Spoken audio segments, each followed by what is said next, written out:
Bonjour, on va discuter de réglage de la PEP au quotidien. Voici mes liens d'intérêt avec à peu près tous les vendeurs de ventilateurs, mais comme ils ont tous de la PEP, c'est pas très gênant pour le topo. J'ai eu la chance de coordonner un super bouquin de ventilation dans lequel ils sont à peu près tous dessus. Et pour ceux que ça intéresse, on a un DU de ventilation en soins critiques en anesthésie à Sorbonne Université. Très très bien aussi. Et c'est ceux qui ont écrit le bouquin qui font les cours, c'est génial. Donc, réglage de la PEP au quotidien. Je pense que c'est un topo qui aurait pu être demandé à mon grand-père il y a 50 ans à peu près. Et que c'est rigolo de voir qu'on se pose toujours des questions 50 ans après. Donc, on va essayer de discuter de comment est-ce qu'on peut faire pour régler la PEP de nos patients en réanimation. Donc, j'ai fait du jabber, j'ai changé le titre et j'ai dit on va d'abord partir sur le SDRA parce que c'est à peu près là qu'il y a des données. Donc, on va partir au moins au début du réglage de la PEP dans la RDS. Donc, puisqu'on discute de comment faire, j'ai essayé de regarder quelles étaient les recommandations et quels sont les recos sur le réglage de la PEP, puisqu'on a des recos récentes de l'ESIGM qui sont de l'an dernier. Et donc, ces recos qui ont été présentés à l'ESIGM l'année dernière à Milan. Quand on va à l'intérieur et quand on regarde à la question comment est-ce qu'il faut régler la PEP chez les patients en réanimation, la réponse est simple, c'est nous ne sommes pas capables de faire de recommandations. C'est hyper bien comme reco. Bon, on ne sait pas les gars, ah, c'est votre quotidien, comment est-ce qu'on règle la PEP, mais nous on ne sait pas, donc démerdez-vous. C'est un petit peu frustrant. Ce qu'on sait, et ça on le sait depuis longtemps, c'est que très probablement, il faut en mettre. Est-ce que vous avez lu ce papier? Papier qui est absolument extraordinaire, 1967, Lancet, c'est la première découverte du SDRA, et il y a à peu près tout. Ah, ça fait 60 ans bientôt qu'on fait de la recherche sur le sujet et qu'on agrège des gens sur le SDRA. Tout était écrit sur le premier papier. Il y a de l'histo, il y a de l'hémodynamique, il y a des gaz du sang, il y a même un peu d'imagerie basique. Et dans la conclusion, bon, c'est 12 patients, hein, il est écrit que ça meurt beaucoup, qui ne meurent pas tous, mais que tous ceux qui n'avaient pas de PEP sont morts. Et ça, en soi, c'est déjà un point intéressant, je trouve, de dire tous les patients qui n'avaient pas de PEP sont décédés. Parce que si on regarde la suite, elle n'est pas beaucoup plus intéressante. Quel est l'état de l'art? Qu'est-ce qu'on a dans la littérature pour essayer de se faire une idée? En fait, on a 3 grosses études qui sont du début des années 2000, 2 d'Amérique du Nord et une française. La première, qui est Alvéolaï, qui avait comparé les tables PEP FiO2. Donc, c'est réglage de la PEP en fonction de la FiO2. C'est les tables de la loi aux États-Unis. Donc, hot PEP, c'est-à-dire, vous voyez, hot PEP, on part PIP 24 et puis on baisse la FiO2 plus vite que la PEP. Basse PEP, on part aussi PIP 24, mais on baisse la PEP beaucoup plus vite que la FiO2. Quand on regarde, il n'y a aucune différence entre les deux. Ils n'ont pas eu de bol. Parce qu'ils ont, c'est pas bien balancé sur l'âge, mais même quand c'est ajusté sur l'âge, il n'y a pas de différence de mortalité significative entre haute PEP et basse PEP. Le groupe canadien, qui est un groupe hyper dynamique en réanimation, a fait la même chose. Ils arrivent à des résultats qui sont négatifs aussi, avec probablement une erreur de casting de gens qui connaissent pourtant très bien l'AREA et très bien la recherche clinique, puisqu'ils avaient toléré dans le bras haute PEP des P-plates jusqu'à 40.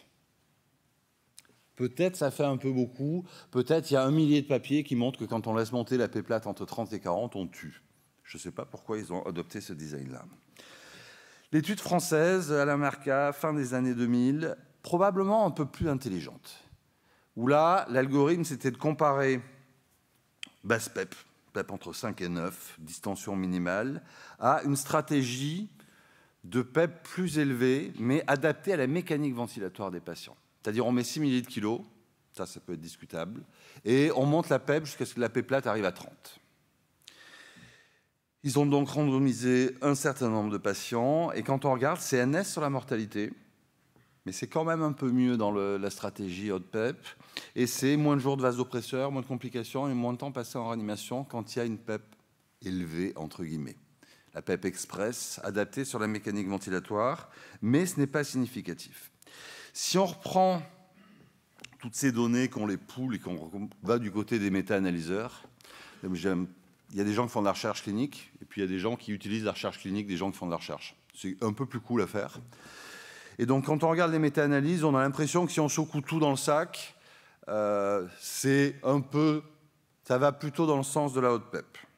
Mais si on prend une autre méta-analyse, on secoue le sac dans le sens inverse et ça va un peu du côté de la basse PEP. Donc je vous propose qu'on arrête avec ces conneries, ça ne sert à rien. Ce ne sont pas les essais randomisés contrôlés qui nous donneront la réponse à comment est-ce qu'il faut régler la PEP de nos patients. Ce qui n'empêche que tous les jours, il faut quand même tourner le bouton. Et donc comment est-ce qu'on tourne le bouton en l'absence de ROCO? C'est là où ça devient un peu intéressant, je trouve.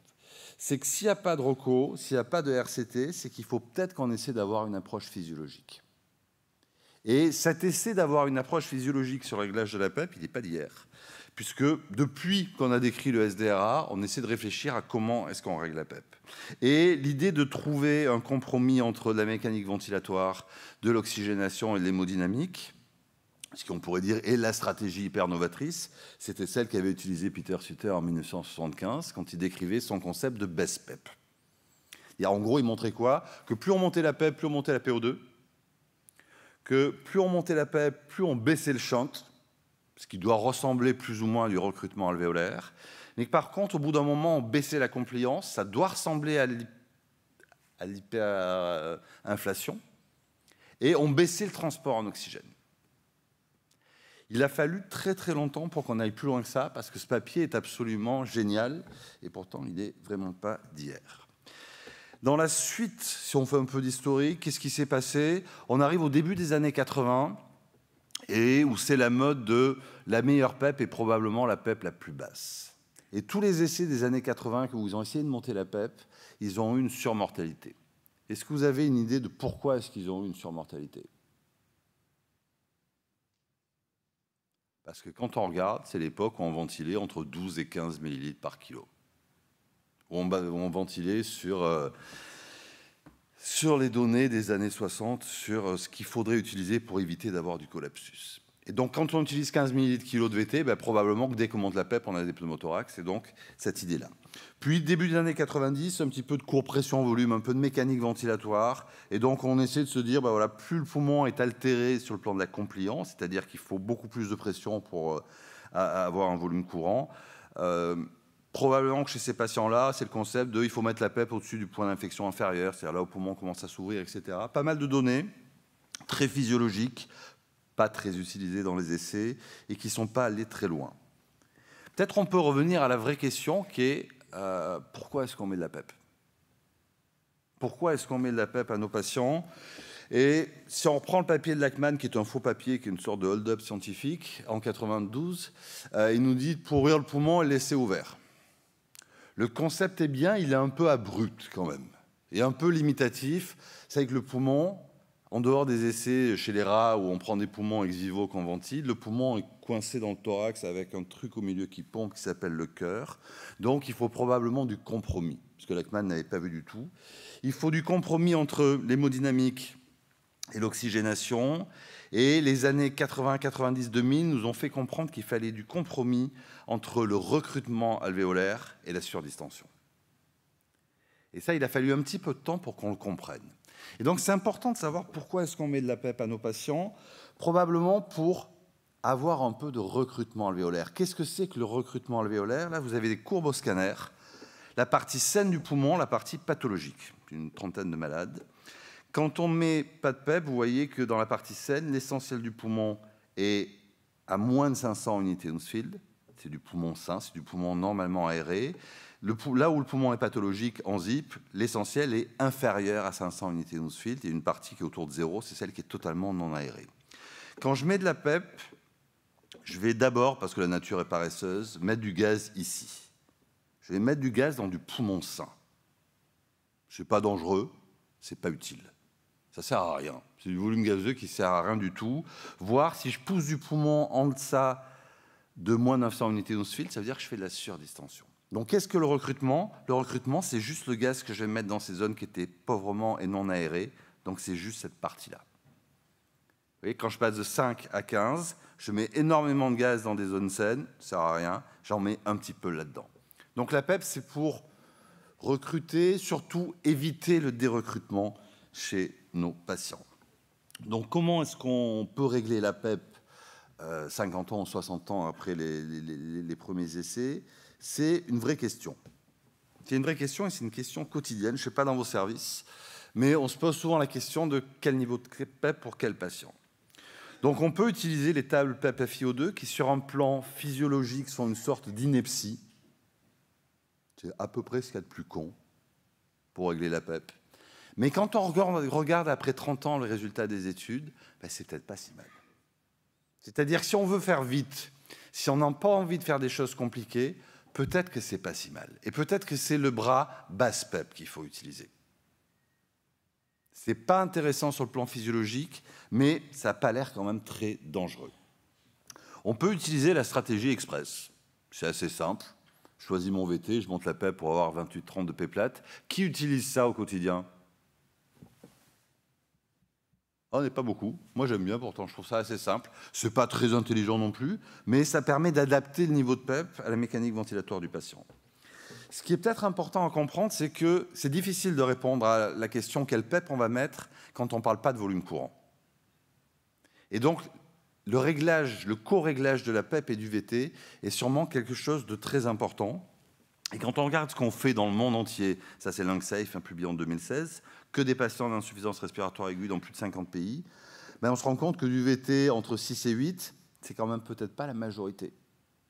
Des fois, on utilise un peu plus petit. Là, il faut probablement un peu plus de PEP pour éviter le dérecrutement. Mais quand on est là, ben on comprend que dès qu'on monte la PEP, on a des soucis. Donc, il faut vraiment régler la PEP et le VT en même temps. Et en soi, la pression motrice, qui est donc la différence entre la P plate et la PEP totale, est probablement un marqueur intéressant. Et c'est un marqueur qui a vachement pris. Parce qu'il donne l'adéquation entre la PEP et le VT. Et quand j'en change un, ça change la résultante. Qui utilise la pression motrice au quotidien? Voilà. Honnêtement, quand le papier de Marcello Amato est sorti, j'ai trouvé ça totalement débile, parce que c'est de l'ultra-simplification de la mécanique ventilatoire. Ce n'est jamais que le volume courant divisé par la compliance. Je trouvais ça nul. Et après quelques années, on peut se dire qu'en fait, c'est pas si mal, parce que c'est une valeur simple, tout le monde la comprend. Alors, on ne sait pas exactement où il faut la maintenir, la pression motrice, mais globalement, quand à la relève, on vous dit que le patient a une pression motrice à 12 et qu'à 23 heures, vous voyez qu'il est à 18, c'est qu'il se passe quelque chose. Et donc, probablement, il faut jouer sur la PEP, le VT, le positionnement, ce qu'on veut. Donc, c'est sûrement un des marqueurs à surveiller quand on veut régler la PEP de nos patients. Si on veut faire un peu plus sophistiqué, on peut regarder la pression transpulmonaire. Alors, ça nécessite de mettre un ballonnet œsophagien parce qu'on ne peut pas mesurer la pression pleurale, mais ça va nous donner la vraie pression à l'intérieur des alvéoles, qui est la différence entre la pression à la bouche et la pression œsophagienne, qui est le reflet de la pression pleurale. Quand ça a été évalué par le groupe de Daniel Talbot à Boston, sur une petite étude physiologique qui a quand même fait le New England, ils ont montré que ça permettait d'adapter la PEP aux patients par rapport aux tables et que ça permettait d'améliorer la PO2, d'améliorer l'hémodynamique. Ils n'étaient pas passés très très loin de la mortalité, ce qui avait fait que le papier avait été accepté dans le New England. Ce n'était pas du tout le but, hein, il y a 40 malades par bras. Donc ce n'était pas du tout une histoire de regarder la mortalité, c'était une étude physiologique, mais ça fonctionne. Pourquoi est-ce que ça fonctionne? Parce que chez nos patients en SDRA, au bout d'un moment, la pression de plateau n'est plus le reflet de la pression alvéolaire. À cause du poids de la paroi, à cause de l'infiltration, chez des patients obèses. Donc, il y a un moment, on ne sait plus trop où on est. Et la pression œsophagienne permet probablement de savoir ce qui se passe dans le poumon de nos patients. Ça marche plutôt bien, et on voit bien dans le papier que ça permet d'adapter au quotidien la PEP. Quand on fait ça en essai multicentrique, avec beaucoup de centres, ça ne marche pas. C'est totalement NS. Alors probablement parce qu'ils n'avaient pas la meilleure cible de pression transpulmonaire téléexpiratoire. Peut-être aussi parce que c'est juste difficile. Et que ce qu'on fait dans une équipe experte avec la pression œsophagienne, mais quand on le fait faire à 50 services qui n'ont pas l'habitude, ils font sûrement moins bien. Et quand on voit les niveaux de pression de plateau qui résultent de leur pression transpulmonaire, on peut se demander si c'était vraiment cohérent. Ça a mis un petit arrêt. Emmanuel Futtier relance un essai là, qui va débuter dans quelques mois pour essayer d'y voir un peu plus clair. C'est une stratégie qui utilise les sondes œsophagiennes pour régler la PEP. Ah oui, là, il y en a moins encore. Il y en a moins. C'est pas simple, mais si on ne le fait pas souvent, on ne sait pas le faire. Donc probablement qu'il faut s'en servir et que chez les patients obèses, chez les patients très infiltrés, c'est sûrement un avantage. En fait, j'avais presque envie de vous proposer un algorithme. J'adore cette figure qui sort d'un papier qui n'a rien à voir avec ce dont on parle, mais je trouve ça très intelligent. Je l'ai modifié. Peut-être qu'une façon de régler la PEP au quotidien, c'est de se dire quel est le potentiel de recrutement de mon patient. Alors on peut regarder focal, non focal, ça m'intéresse parce que c'est là-dessus qu'on travaille, mais on pourrait regarder le phénotype inflammatoire, pas inflammatoire, on pourrait regarder le RI ratio. Qui fait du RI ratio pour voir si les malades sont recrutables? Ah, ça marche pas mal le RI ratio. Pas... On peut regarder l'hystérésis de la courbe pression-volume. On a plein de marqueurs de recrutabilité. On peut se baser là-dessus pour savoir si on va être plutôt haut, plutôt bas, se dire qu'on va choisir un VT qui n'est pas forcément 6 ml/kg pour tout le monde, et après on va évaluer. Je ne pense pas qu'il faille retrimballer les malades au scanner, c'est trop compliqué. Probablement qu'on peut faire de l'échographie pour voir ce qu'on recrute, ce qu'on distend. Peut-être qu'on peut utiliser l'EIT et intégrer dans l'équation la puissance mécanique, la fréquence respiratoire, et essayer d'adapter au mieux. C'est une sorte de compromis qui ne peut pas être que le réglage d'un seul bouton, sinon on fait quelque chose qui n'est pas du tout cohérent. C'est une approche qui peut avoir du sens, mais pour aller là-dessus, je pense qu'il faut des outils. Et qu'en fait, les outils qu'on a, quand vous levez la main en disant on fait du RI ratio, est-ce que le RI ratio vous dit à quel niveau il faut régler la PEP? Ben non. Vous ne savez pas si c'est à 10, 12, 14, 16, 18, 20. On dit que potentiellement le malade est un peu recrutable, il pourrait éventuellement répondre aux manœuvres de recrutement, ça ne vous dit pas à quel niveau est-ce qu'il faut le faire. Or, si on ne sait pas comment adapter, ben, il est possible qu'on fasse des choses qui ne soient pas terribles. C'est ce qu'on avait fait dans l'étude live où on avait comparé haute PEP et basse PEP chez les patients focaux ou non focaux. Bon, CNS, on s'en fout. 20% d'erreurs de classification, ce n'est pas important. La seule diapo qui est importante de cette étude, c'est celle-ci. Si on n'a pas d'outils, qu'on a juste le potentiel de recrutabilité des patients et qu'on se plante dans l'évaluation, ça donne ça. C'est-à-dire que vous voyez, là, ça c'était la stratégie live. Chez les focaux, on faisait petite pipe, décubitus ventral, 8 ml/kg. 6% de mortalité.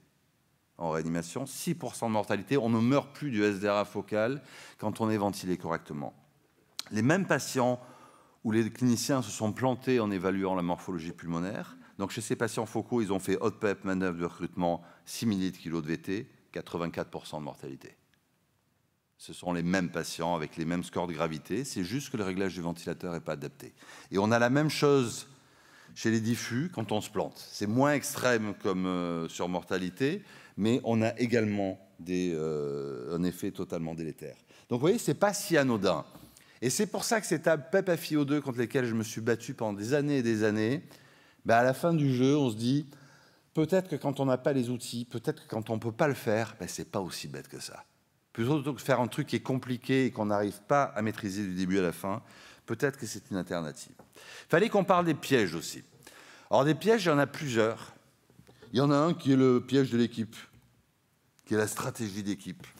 C'est l'équipe de François Jardin, dans le sud de Paris, où c'était pas de pipe au-dessus de 5. Ça, c'est pas bien. C'est pas une bonne chose. Mais je me souviens d'une époque où tous mes chefs étaient mes anciens internes, tous mes PH étaient mes anciens chefs, et il n'y avait pas un malade qui était à moins de pipe 15 dans le service. FiO2 0,21 ou 0,25, Thomas était chef à cette époque-là, il n'y en avait pas un qui avait une PEP à moins de 15. Peut-être que ce n'est pas bien non plus. Donc il faut réévaluer sûrement quotidiennement quel niveau de PEP on fait. Le vrai piège, c'est qu'on fait de plus en plus de sédation légère, donc on utilise des modes assistés. Comment est-ce qu'on règle la PEP en mode assisté? Et déjà, on n'a pas beaucoup de données quand on fait de la ventilation contrôlée, mais quand on passe en VSAI, ou ce que vous utilisez comme mode, comment est-ce qu'on règle la PEP? Pourquoi est-ce qu'on met de la PEP à un patient en VSAI? Et le piège, il est là. Il est d'essayer de comprendre, parce qu'on fait de plus en plus de VSAI, comment est-ce que je vais régler? C'est pour éviter de perdre du volume recruté par rapport au moment où on était en VAC? Probablement. Probablement qu'il ne faut pas baisser trop vite. Mais on peut sûrement baisser un petit peu à partir du moment où il y a de la contraction diaphragmatique. On met de l'aération dans les zones postérieures. Donc ça, c'est pas forcément idiot.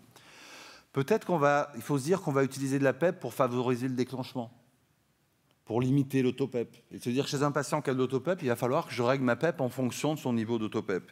Et je ne sais pas si vous avez lu cette note physiologique d'ICM, c'était il y a plus de 20 ans, et je trouve que tout est dit là-dedans.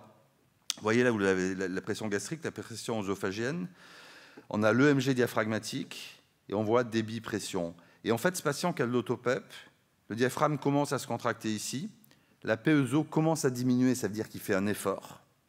Et en fait, il fait 50% de son effort juste pour redescendre l'autopep du niveau où elle est jusqu'à 0.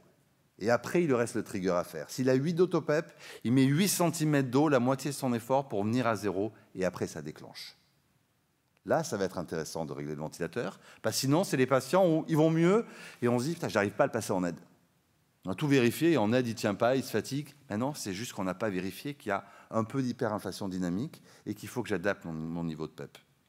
L'étude LongSafe le montre, et les dernières données encore plus, on utilise de la ventilation assistée chez les patients qui sont en insuffisance respiratoire aiguë. Mais comment est-ce que vous réglez la PEP d'un patient qui n'est pas en ARDS, ou qui est en ARDS, mais qui est en VSAI? Et ça, c'est extraordinaire, et là-dessus, on n'a quasiment pas de données utilisables. En fait, on se rend compte que la PEP a plein de propriétés et va être une vraie aide pour tenir ces patients en mode assisté. Si on prend ces données, c'est 11 patients en ARDS, c'est le groupe de Giacomo Bellani, pression œsophagienne. Regardez, passer la PEP de 5 à 15, ça vous fait monter la pression totale. Et donc, quand on regarde juste la pression totale, et quand on manque de rythme, les gens s'endorment, vous voyez, c'est le problème. Quand on passe la PEP de 5 à 15, ben vous allez monter considérablement votre pression airway. Mais est-ce que c'est grave de monter la pression airway si je la passe de 20 à 30? Probablement pas. Regardez ce que donne la pression transpulmonaire chez ces patients-là. Le fait de passer la PEP de 5 à 15 diminue la pression transpulmonaire. Ce qui veut dire que j'ai diminué l'effort inspiratoire de mon patient en augmentant la PEP. Probablement sur des effets mécanorécepteurs. On diminue le drive de nos patients en augmentant la PEP. En plus, on appuie un petit peu sur le diaphragme, donc on diminue les forces d'étirement, et donc on limite la polypnée. Donc oui, il y a plein de domaines à utiliser et à regarder et à explorer pour régler la pression expiratoire positive chez les patients en ventilation assistée. Et j'ai l'intime conviction que le challenge pour les 5-10 années qui viennent, c'est ça. C'est trouver la façon dont on va régler la pression expiratoire positive chez des patients en VSAI. Donc pour conclure et essayer de rester dans les temps, au bloc, c'est assez simple. Globalement, au bloc, on fait 6-8 et c'est bien. Il n'y a probablement pas beaucoup d'indications à faire différemment. On pourrait discuter du grand obèse en cellulose, mais ce n'est pas le sujet. Chez le patient en réa poumon sain, sûrement qu'entre 6 et 10, c'est pas mal. Et qu'on va jouer un peu. Je ne vois pas de raison de mettre moins de 6 en dehors de la tamponnade, on va dire, et de l'embolie pulmonaire massive. Au-delà de 10, en dehors du grand obèse, il n'y a probablement pas d'intérêt majeur. Chez les patients qui sont en SDRA, on va se retrouver à titrer entre 6 et 20, entre 6 et 25. Donc nécessairement, pour faire ça, il faut des outils. Et des outils, il y en a plein. Il y a le rationnel physiologique, il y a l'inflammation, mais il y a tous les outils qu'on a aujourd'hui. Peter Sutter, en 1975, quand il voulait essayer de trouver la best PEP, il amenait ses malades au labo. Aujourd'hui, on a de façon miniaturisée de quoi faire de l'analyse de la mécanique ventilatoire. La plupart des ventilateurs qui sont à votre disposition permettent de le faire. On peut faire de l'EIT, on peut faire de l'échographie pulmonaire. On a plein de moyens d'essayer d'avancer dans le réglage personnalisé de la PEP, et c'est sûrement la meilleure façon de la régler. En tous les cas, on n'a pas grand-chose d'autre à proposer. Je ne sais pas si ça sauve beaucoup de vies de faire comme ça, d'avoir ce réglage personnalisé de la PEP. Ce qui me semble sûr, c'est qu'à une époque où on a de plus en plus de burn-out dans les services de réanimation et d'épuisement des professionnels de santé, essayer de trouver la meilleure PEP chez les patients est quand même probablement la meilleure solution pour garder le moral et l'envie d'aller au boulot. Je vous remercie de votre attention.